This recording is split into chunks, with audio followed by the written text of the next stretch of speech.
I'm PG, and I can't count the reasons I should chill. What do you mean bring my energy up to here? What does that even... I can't work like this. We're live right now. And this is my review of Childish Gambino's new album, Bando Stone in the New World. Rapper, singer, actor, producer, writer, director, Emmy Award winner, creator of the highly acclaimed TV show Atlanta. The list of creative accolades goes on and on for Donald Glover. But it's probably just easier to call him an artiste. And he has stated that this will be his last album with the alias and character Childish Gambino. Knowing him musically and how he just has these creative juices flowing in different directions, fans wondered, is this going to be an experimental album? Are we getting rapping Gambino back? Is it going to be a lot of singing? Will it be funky like Awaken My Love? The answer is, it's a little bit of everything. I was thinking of ways to describe this album and I came up with this. Just imagine, you're staying on an island beach resort that just happens to be next to a rave. You're chilling, going down to the beach, feet in the sand, on a beach chair somewhere, sitting under the sun, order a margarita or two, maybe a Malibu and pineapple.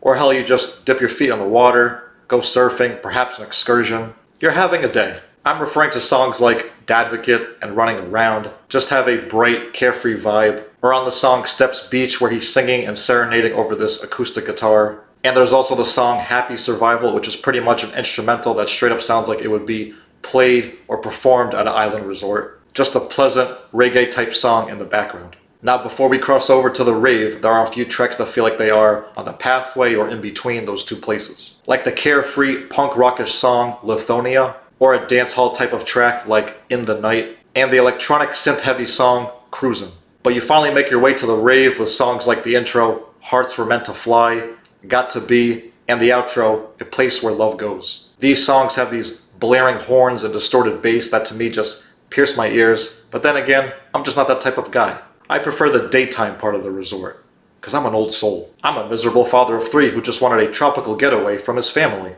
Although that last song may grow on me, but nonetheless, here's the kicker with this album. It doesn't flow from beach, resort, on the way to the rave.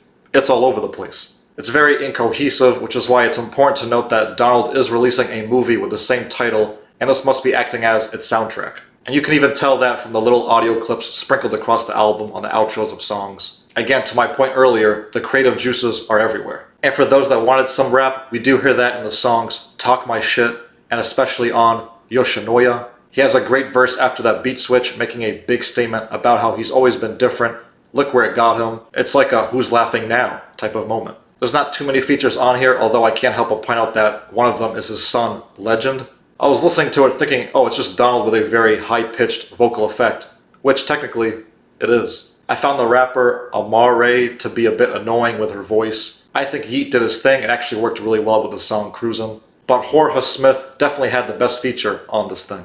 There's a lot to say about this album because, quite frankly, there's a lot on this album. Many different sounds, different vibes, tones. But one thing that remains is Gambino's effort and his performances definitely are not lackluster. While there are odd and glitchy moments throughout this album, this is still very much a summer album. This album has something for every type of Gambino fan. And if you really think about it, going back to 2011, one of his early hit songs, Heartbeat, falls within that electronic, hip-hop, R&B, dance realm, which is spread across this album. Childish Gambino is really just a self-reflection of Donald Glover, multifaceted, expressive, even chaotic, exploring many different creative lanes, which means it's not straightforward. So if this is the end of Childish Gambino, I'd say it's very fitting.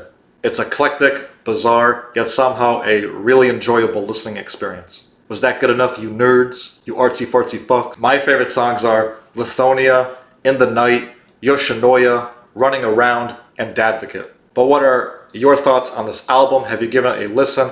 What are your favorite songs? Let me know your feedback and views about it in the comment section below. And as always, if you liked the video, hit the like button and please subscribe to the channel. Smash the subscribe button. These are my thoughts. Stay blessed. Was that good enough for you? Was it? There's no one here.